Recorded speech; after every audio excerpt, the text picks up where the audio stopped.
Hello everyone, welcome to another video. It is Francesco here. I hope everyone is doing very well. So in today's video, what we're going to be doing is looking at Vantage. Now, I want to talk a little bit about the new function inside of Vantage, which allows you to add to-dos. They launched it last week. But I also want to talk about the concept of adding to-dos to calendars, because I think this is something that I'm a little bit weird on. I've never really fully been comfortable with adding to-dos to calendars, and I want to sort of talk about it and showcase their new feature. Now, just before we get started, if you haven't subscribed, feel free to hit the subscription button. We put out regular videos about productivity, apps, and resources. I know you will love this channel. If you like anything software-wise that you want to keep updated with, hacks, routines, things like that, you'll love this channel. I think it will cover things that you will enjoy. So hit the subscription button, hit the bell notification as well to get regular videos. They'll just notify you via the YouTube app when a video of mine comes up every 1 to 2 days. And I think you'll enjoy watching some of the videos there. So guys, let's move on. So this is my iPhone here. I'm just going to go over to the Vantage app. So I'm on their test flight at the moment. I think it's live. Should be live by the time I post this video anyway. So I did a review on the Vantage app a while ago. Essentially, it's a calendar application that's very visual. So as you can see, you can actually see in advance all of your events, but in this like Star Wars credit sort of view. It's very nice. And as you can see, they've got this new tab on the left-hand side. So they had this previous one, which was schedule. So they've had that one. It just changes the view. And if you go top left-hand corner, you can remove that. But now you've got to do at the side. So that's on the left. And as you can see, it's already created one there for me. So this is the layout. You've got to-dos up at the top, inbox, today, reminders. So reminders takes in the reminders from my iPhone. So it will go and bring in any of those if I had any, which I don't actually use the app.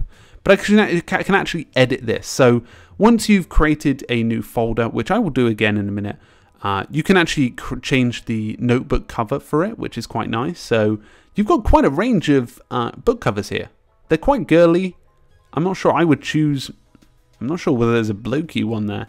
Like, well, that one's all right. Yeah, that one's quite reasonable. You can add a custom one. So if you want to add any from your photos, you can do. So for example, if I'm like, so if I want mine to be the Evernote cover, I don't know why I would want that. My Evernote bottle, then I can have it as a reminder there, which is quite nice. So up at the top, I got filters as well. So I can add a filter to it. This is quite intricate. I didn't know this when I was doing the test, and I didn't even see this. So yeah, I can make it look really gorgeous. And I tick it at the top. Okay, so there we go. You can create your own custom book cover, which is quite nice. So if I want to add a new one, I just press this plus button, and I can add a new book. Which is quite cool. Again, you can add the different titles and things like that, and have as many books as you like. You can scroll down and access all of these books. Essentially, these books are like projects. They're like titles to your sections. And as you can see here, I've got inbox, so I can add any of my to-dos here. So I can either pull down, which is quite nice, so it's quite gesture-based, or I can press this plus button. Either one, it gets you access to it. So for example, if I said like pick up milk, and press done, it adds to my to-do, but I can click into it. I can add a due date, which means it will appear inside of my Vantage calendar. Let's say I want to add it to tomorrow, pick up some milk. So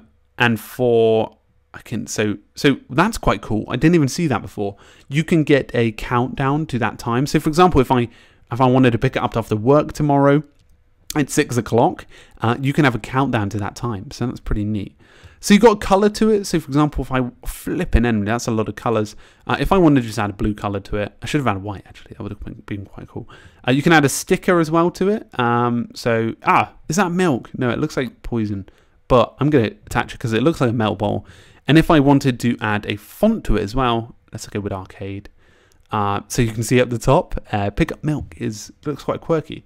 And you can also convert to a calendar event. So if I wanted to convert that to do into a calendar event, that's quite functional. You've got alert as well, so that will come up at due time, or you can have it a specific amount of minutes away, or a day away or even hours away and actually get that. Oh, I don't want to add that. You can also add it to a specific, and I can also add location and notes as well. So if I want to add a few notes, milk, green label. So that's quite cool. And I can go out of that. And once I press X, there's no real save button. So as you can see, it's gone from my inbox because I added it over to here. And as you can see here, so to just go back in, you see 1 is at the top and a little like blue mark. Once I click in, it says it gives that preview 1, pick up milk in that font and that icon there. So this could be a really messy inbox, but actually a cool way to view stuff. So as you can see here, so tomorrow I've got climbing with dad and pick up milk in that awesome font. So I can see that. And as I was mentioning in the other video, you can go to the color packs and obviously have your own color packs too. So if I wanted stealth to be a bit more stealthy in my view of it, you can see tomorrow is climbing with dad and pick up milk. So that's quite cool. I like the way that they've designed that. They've made it easy to visualize, I guess. I think it could get messy. But if I wanted to tick that off my list, I could easily do that. And it gives me the time I completed it as well. So you can see 16:16 today, I completed it. So it's actually a cool way to do that. So guys, I hope that gave you an overview of the new Vantage to-dos. I think that application is growing fast. I think a lot of these, like these novel ones, have started to grow into a really functional experience. And adding those to-dos is pretty cool because it's probably the next step. But there's a concept here, like adding to-dos to your calendar. It freaks me out. Like if I saw to-dos on my calendar, I think I'd panic a little. And that's sort of the reason why I haven't moved over to like the likes of Trello, like as a to-do list, or even like TickTick, because there's a calendar involved. I know there's two-way integration on Todoist, but I just don't feel comfortable with it yet. I just don't feel like I'm moving past that point. So that was a quick overview of it, and as I said, I'm a bit conscious about using to-dos with a calendar, but that's just me. Like maybe I'm not there yet. Maybe I'm not. Maybe in a year's time, I'll come back to this video and be like, oh my God, you're an idiot. You should have been using to-dos with calendars. But what I'd love to hear is whether you guys use to-dos in calendars. So in the comments below, please do add your thoughts and concepts on this, whether this is something that you use and would use. I'd love to hear. Anyway, guys, make sure to subscribe to this video. If you like this video, hit the like button because it'd be great to get your feedback. Hitting the like button helps it grow on YouTube and things like that. So I'd really love to hear that. And if you have any comments or queries, ding them in the comments or drop me a line on email. I'd be happy to answer them. Anyway, guys, make sure to have a great day. Keep productive. And I'll see you guys very soon. Cheers.